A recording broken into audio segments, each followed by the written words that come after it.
Good morning, good afternoon, good evening. This is truly an international show that we have today, Trina, because we've got more of your wonderful friends from around the world. I don't know how you do it, but you just have got this great network of people from the Grail and from other sources. Could you go ahead and introduce yourself a little bit more, Trina, and then introduce your very special friend today? This is a special occasion indeed because it happened very quickly.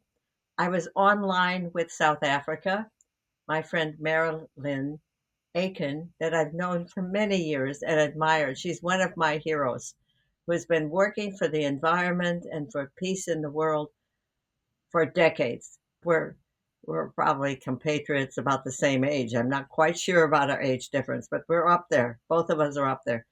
So, Marilyn, welcome so much to this experimental thing that Scott is experimenting with too.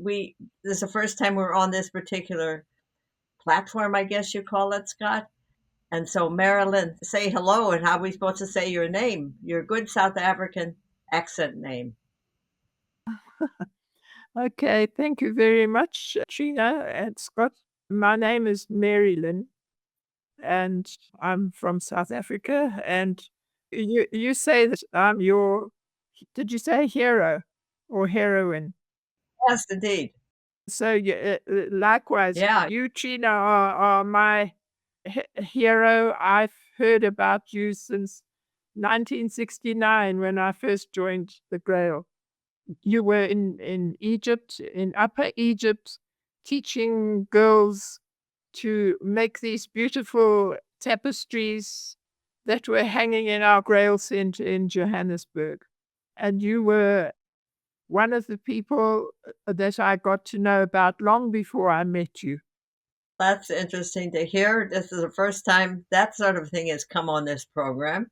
My story about Marilyn that I'd like to start with is that at one point she was ahead of our Earth network at that time, and she was invited to be part of our International Grail Assembly that was going to be held in Grailville in Ohio, where I was. And Marilyn did not want to increase her carbon footprint already back then. She didn't want to fly and take that energy for flying herself. So she appointed me, who was part of the group, to represent them. And it was a great privilege. It was the only time in my life I've been to an International Grail Assembly. So I'm very grateful for that. I remember that. A good story that starts also with the subjects I hope we can start to cover today, or tonight. It's probably South Africa. It's tonight right now. We had 3 days before that, we had a special permaculture program.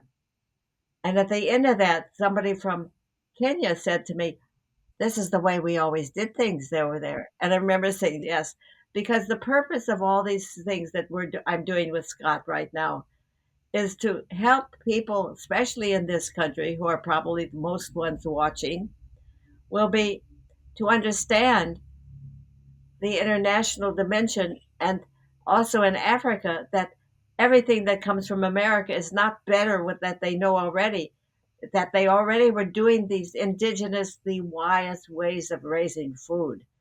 And and I was so thrilled to hear that because that's exactly what we wanted to come out of this 3 day permaculture course. Marilyn, tell us something about what you've attended on all these years. I know that you've been working on the pipeline problem. You could talk about that. You're talking about the seed problem and genetic engineering seed, about that. Whatever you feel like, it's the form is yours as long as you can stay today. The two that I am very concerned about at the moment is and climate change, and the other the coin, which is the loss of it. The reason that we have global warming is because we have cut down all our trees, we have removed our grasslands, we are destroying our oceans, filling our oceans with rubbish so that they can't do their work of sequestrating carbon anymore, as they should be doing. Those two things I am very concerned about because the most critically endangered species on our planet right now is the human species. I am working in a women's leadership and training project. It's an NGO, and we are working with girls, and we are helping girls to address both these issues in ways that are meaningful to them where they live. They live in deep rural areas of KwaZulu-Natal in South Africa. And this organization, this NGO, is actually 40 years old this year. It was started in Johannesburg and in the ghettos, the townships around Johannesburg. And then it moved to 8 other places in South Africa. And now we're based only in this part of KwaZulu-Natal, southern KwaZulu-Natal. That's a wonderful start, Marilyn. And thank you for all this work. You've moved around a lot yourself, and you've been behind all this. And I remember the book that you put together that I received, and I don't have it anymore somehow, or I can't find it. You were taking the training of transformation and the work of Paulo Freire and trying to develop it for South Africa. Is that correct? I was actually working for the Catholic bishops of Southern Africa. I was based in the capital of South Africa, Pretoria, and I had 34 bosses, all men, Catholic bishops. And and I went to a Grail meeting in Portugal in 1979. And there we did this workshop on Paulo Freire. And it was one of those aha moments. It was a workshop run by Anne Hope and Sally Timmel and 2 other people, Thelma Awuri from Liberia, Uganda, and Jeremias from Portugal. I went back to South Africa and organized for the Kenyans, where Anne and Sally were working. The team of Kenyans came to Lesotho because in those days, South Africa was still under apartheid and people from other parts of Africa couldn't get into South Africa very easily. So these Kenyans and Anne and Sally came to Lesotho and we ran 2 workshops on this, how to use this Paulo Freire method. And that I've never looked back from then. And when we started our project in 1985 with girls, the Women's Leadership and Training Program, we based it on this method, on this way of facilitating and helping people to find the things that really fired them up. They're called generative themes in the Paulo Freire jargon. People get fired up and then they deal with the problem that's making them so angry or so excited or whatever. And then the workshop helps them to work on plans to go and implement whatever they need to deal with whatever is bugging them. And I actually have the copy of the most recent book that I wrote. It's called Emtonjeni Come to the Wellspring, Rewilding, the Call of the 21st Century. So there it is.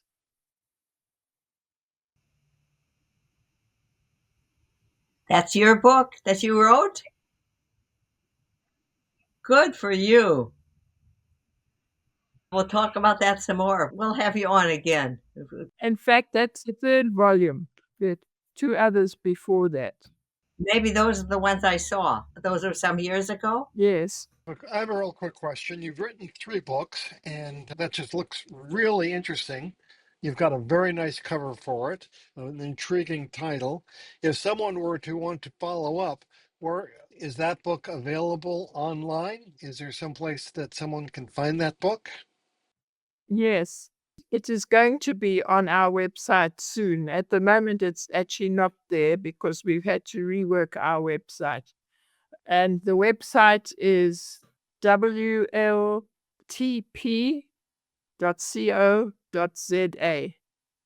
And the WLTP, in case my accent is a bit of a problem, is Whiskey Lima Tango Papa.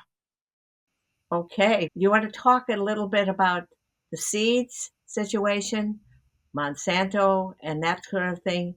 And also, I was very impressed when I heard what you were trying to do to stop the whole pipeline related to Lake Victoria up in that whole area that was happening. And what kind of a pipeline is it? Or whatever you choose to talk about, please go ahead. Okay, I think the pipeline is, I'm mainly involved in that by signing petitions. I think you need to get the people who are really fighting that pipeline. It's an oil pipeline that is being routed through villages in India and Uganda, and it ends up in the Indian Ocean, somewhere in Tanzania. And in this day when we're trying to get rid of oil, it's very bad for the future of the earth. And as I mentioned earlier, for the future of the human species that is so critically endangered. About seeds, in our project in KwaZulu-Natal, we have women who are planting using the natural methods. They have stopped using agrochemicals. They don't use artificial fertilizers or herbicides or pesticides. And but they're still growing cabbages. And that's one of the things that I say to them, why are you growing cabbages? We've had too much rain because of climate change. We've had too much rain in KwaZulu-Natal over the last 3 months. And the cabbages have all rotted. But the other things that grow naturally, we call them blackjacks here, and also amaranthus. I believe that Sarah has been talking about amaranthus. Those things grow naturally, and they grow with the rain when there's no rain and when there is rain. They grow very well. So what we are trying to do is to get people to go back to the food that they used to eat before they were colonized by maize, which belongs in Mexico, not in Africa. And because of climate change, maize is doing very badly. And that's why it has to have all these agrochemicals to kill all the insects that are attacking it. So the food of Africa is millet and sorghum. And one of our aims is to get the people to change their diets, to go back to what their ancestors used to eat, which is far more nutritious and grows better and is going to grow better in the future as climate change really kicks in our continent. Africa is going to suffer worst from climate change than any other continent because of its situation, mostly between the tropics. So it's going to overheat and it's going to be drowned as well. So that's my story. So we're trying to get people to go back to heirloom seeds. We are teaching people to store their seeds, to share their seeds, to sell their seeds. And amaranthus is apparently quite an interesting crop to try to harvest because the seeds are so minute. Seeds are so small. How do you harvest them? So we'll ask you that next time. Thank you. Trina? Oh, it was a wonderful, spontaneous thing you did here. Good show. So thank you very much, Scott and Trina, and good night, good morning, good afternoon. And wonderful. Thank you so much for joining us. Looking forward to next Okay. time. Bye bye. Now, Trina, you and I are staying on, aren't we? Yes. And I can add a little bit to this because I too was inspired by Paulo Freire. Paulo Freire is from Brazil, in the northeast part of Brazil. And I first heard about him, and he in the Brazilian language, it's called conscientizao. It's conscientization. And Marilyn did a very nice explanation of it.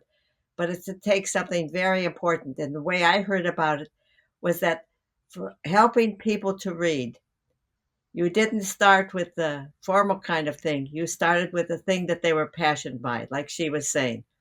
They were impassioned with food and politics and whatever they were.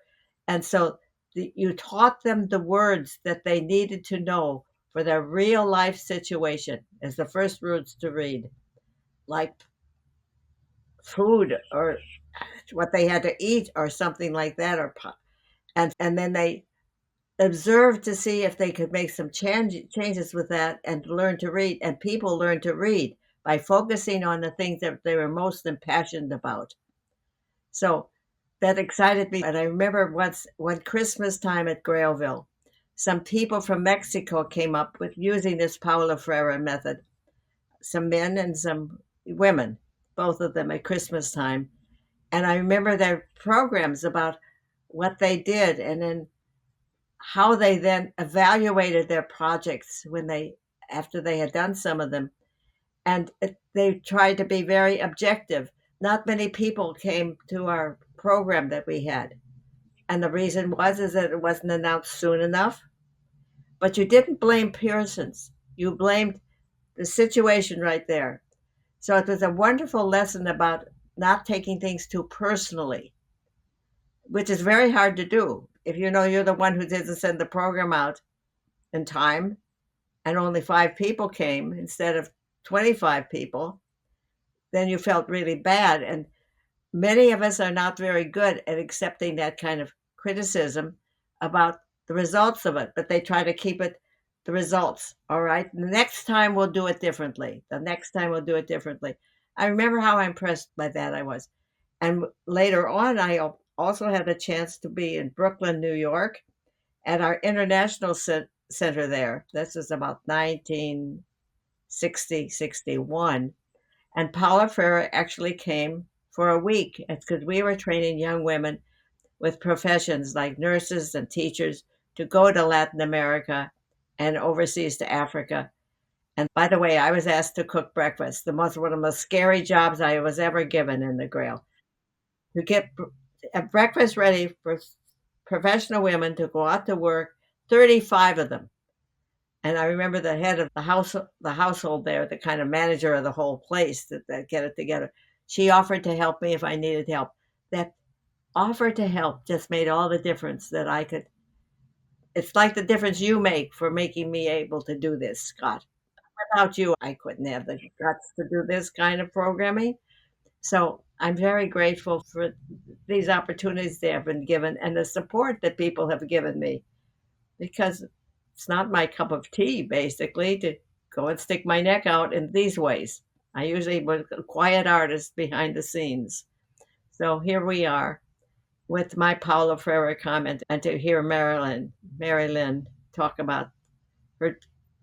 She's been like this for years. I remember she came to my house once when she was in the United States, and she saw that I composted. That was what impressed her, that I was compost gal at AOL.com. I still am, folks, if you need that.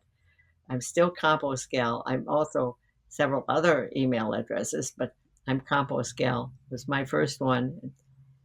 She was impressed that I composted in my front yard publicly.